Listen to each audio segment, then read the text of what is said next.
حضرت طلحہ بن عبیداللہ رضی اللہ عنہ حضرت طلحہ بن عبیداللہ رضی اللہ عنہ کا شمار بھی ان 10 لوگوں میں ہوتا ہے جن کو رسول اللہ صلی اللہ علیہ وسلم نے دنیا ہی میں جنت کی خوشخبری سنا دی تھی۔ آپ اسلام لانے والوں میں اولین سابقین میں سے ہیں۔ غزوہ بدر کے علاوہ تمام غزوات میں شرکت فرمائی۔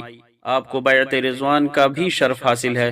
جنگ احد کے دن جب دشمنوں نے رسول اللہ صلی اللہ علیہ وسلم کو اپنے تیروں کا نشانہ بنا رکھا تھا تو اس وقت حضرت طلحہ رضی اللہ عنہ نے ہی اپنے جسم کے ذریعے آپ صلی اللہ علیہ وسلم کی حفاظت کی، جس کی وجہ سے ان کے ہاتھ شل بیکار و بے جان ہو گیا۔ ایک مرتبہ رسول اللہ صلی اللہ علیہ وسلم نے فرمایا، جو شخص زمین پر چلنے والے کسی شہید کو دیکھ کر خوشی حاصل کرنا چاہے تو وہ طلحہ بن عبیداللہ رضی اللہ عنہ کی زیارت کر لے۔ حضرت طلحہ رضی اللہ عنہ 36 ہجری میں جنگ جمل